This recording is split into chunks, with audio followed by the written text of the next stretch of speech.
देशभरातून आता पुरुष आयोगाची मागणी वाढलेली आहे.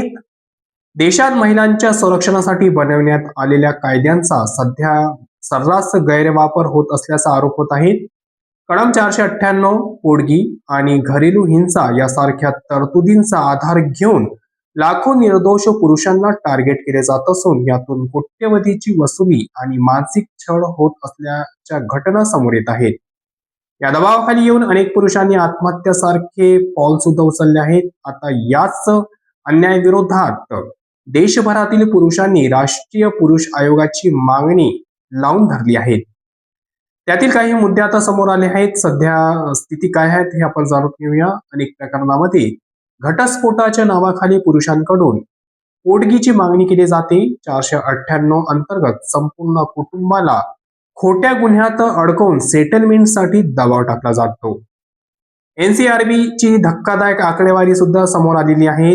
नॅशनल क्राईम रेकॉर्ड ब्युरोच्या आकडेवारीनुसार भारतात विवाहित पुरुषांच्या आत्महत्येचे प्रमाण महिलांच्या तुलनेत अधिक आहे. कौटुंबिक छळ आणि खोट्या केसेस हे त्यामागील मुख्य कारण असल्याचे तज्ज्ञांचे म्हणणे आहे.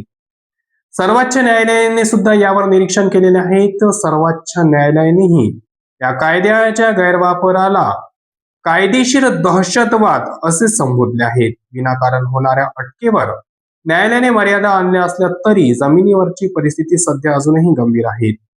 सध्या सोशल मीडियावर पुरुष आयोगासाठी एल्गार गेल्या काही दिवसांपासून सुरू आहेत. ट्विटर, फेसबुक आणि इंस्टाग्राम सारख्या सोशल साईटवर मेन्स राईट हे हॅशटॅग ट्रेड होत आहेत. पुरुषांच्या तक्रारी ऐकण्यासाठी आणि त्यांना न्याय देण्यासाठी महिला आयोगाच्या धर्तीवर स्वतंत्र पुरुष आयोग स्थापन करा अशी मागणी सामान्य नागरिक आणि स्वयंसेवी संस्थांकडून केली जात आहे. कायदे हे संरक्षणासाठी असावेत, छळासाठी नाही. जर एका बाजूने ऐकण्यासाठी यंत्रणा असेल तर दुसऱ्या बाजूला न्याय हक्कासाठी व्यासपीठ मिळायला हवे असा सूर सोशल मीडियावर उमटत आहे. कायदे तज्ज्ञांच्या मते आता काळ बदललेला आहे. जेंडर न्यूट्रल म्हणजेच लिंग तटस्थ कायद्यांची गरज असून खोट्या तक्रारी करणाऱ्यांवर कडक कारवाई करण्याची तरतूद असणे आवश्यक आहे. जोपर्यंत दोषींना शिक्षा होत नाही तोपर्यंत या कायद्याचा गैरवापर थांबणार नाही असे त्यांनी सांगितले आहे.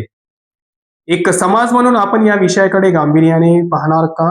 खोट्या केसेसच्या बळी ठरणाऱ्या पुरुषांची संख्या अशीच वाढत राहणार हे पाहणे आता महत्वाचे ठरेल.